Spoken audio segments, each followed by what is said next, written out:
We spent 4 days in Cairo before we even started the cruise. And there are a number of pyramids just adjacent to the city. This is the first pyramid that was built. It's called the Step Pyramid. It was built 5,200 years ago. It's associated with a building that has hieroglyphics in it that describe what life was like 5,200 years ago. These carvings are extremely rare. Very few depictions of what life was like for these people at that time. There were about 5 to 10 rooms associated with this particular site, and I couldn't keep up with my crowd. I was so busy taking pictures. You know, you'd seen 1 or 2 pages of hieroglyphics in your studies, but it was nonstop. I couldn't stop taking pictures, and I couldn't keep up with my crowd. Here's the Pyramid of Giza. This is up closer. That's 550 feet high. If you look, you can't see it with my pointer. If you look, I still can't see it. Right here, there's a sign in English, and it says, if you decide to climb up on the pyramid, you'll face a $10,000 to $50,000 fine, and you will be immediately thrown out of the country.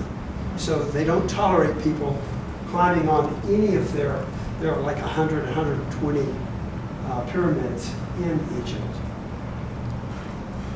Here you get an idea of just how big some of those blocks are. And here I caught the sun just as it reached the peak. I was happy about that picture. Here's what the Sphinx looked like 100, 120 years ago. This is what it looks like today. I mention all of this because the Egyptian government is revivifying their entire history. They're going back and trying to put together all of the temples and the different sites that have fallen apart. You see that there's this huge walkway going up to the pyramid, and back in the back are some buildings. In fact, there are buildings in the front, and there are buildings on the side. It's a big religious site, and the Sphinx is just one tiny part of a much larger complex. So we spent 4 days in Cairo, then flew to Luxor. The next morning, we get up at 4 o'clock for a nice balloon ride. And I show this so that you get an idea of just how desolate that desert is. There's just nothing back there. And this goes right to the river. As I'm floating along, I look down and I see these huge statues. This is associated with another site that's being excavated. I didn't know what I was looking at. It turns out that these two things were the entrance to this, the Valley of the Kings. This is where all the pharaohs were buried. They take you back, and you can see some of the sites where you can go down and look into the burial sites. This is the number of pharaohs that were buried in this one little canyon. There are others where some of the pharaohs are also built. Number 62 is for King Tut. It gives you an idea of the number of kings that have been recovered. All of these sites had been plundered of their gold. Billions and billions of dollars of gold had been stolen. To the best of my knowledge, Tut was the only one that had the gold was intact. Here's a schematic of what you see as you go down into the burial sites. You walk about 100 feet, 150 feet down, and then you get into the different chambers. Everything, the walls going down, the walls, the ceilings, all covered in hieroglyphics. All of them stories about whatever, stories from Egypt history. This is a burial site, a burial room for one of the mummies. And these are things on hieroglyphics on the wall, telling stories, showing how he's being prepared, being transported to the afterworld. I include this because you see that his deeds are being weighed about whether he's going to get into paradise or not.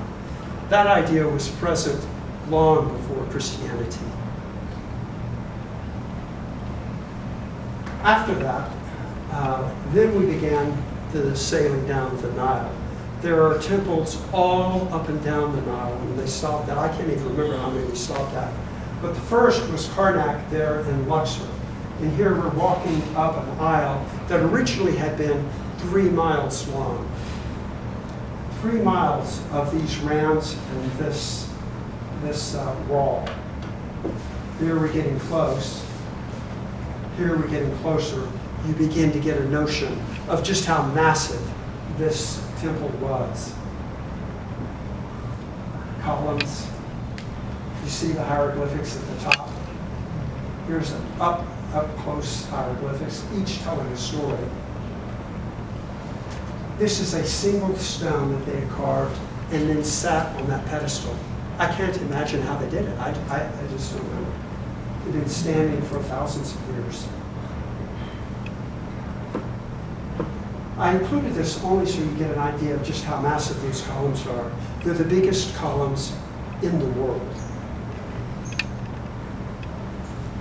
The temple was so huge you couldn't get through the front. It's about 3/4 to a mile long. So that evening they took us around to the back so you could see what it looked like at night. Here we go.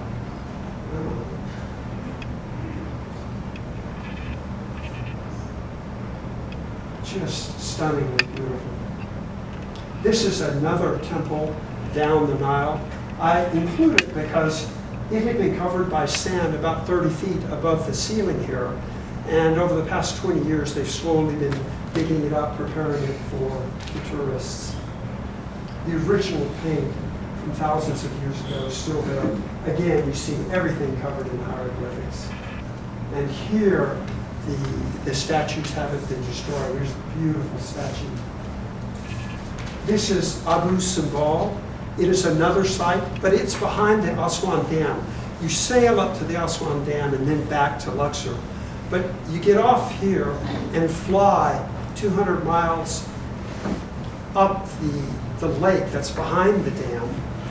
And you see this. You can see the lines, straight lines coming down.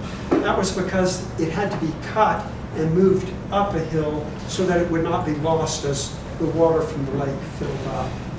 Again, these are massive structures.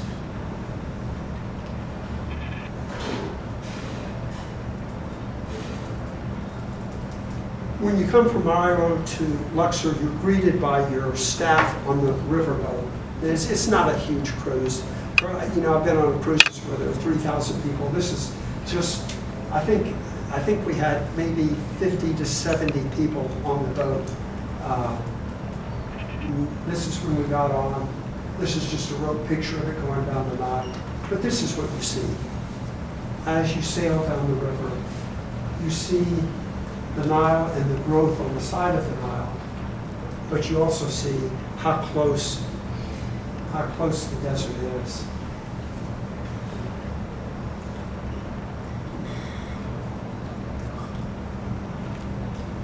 I include this because when you go to eat, there are so few people, you don't get to sit by yourself. You have to sit with other couples. And actually, this was the most enjoyable part of this whole trip. I met Jack and his wife, Marietta, and you sit over days, you learn how other people have lived.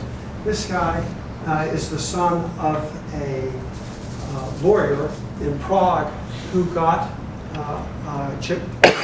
Jews out before the Nazis shut it down. He was a Jew, he barely got out in time. She's from France. She was tired of the French culture and just wanted the hell out and came to the United States at the age of 20 and started a life. But this probably was the most enjoyable thing of the trip, talking to these people. The original impetus. This is as close as I got. Well, let down. I learned that the Nile is going so fast and the banks are so sharp that no crocodile can make a living there.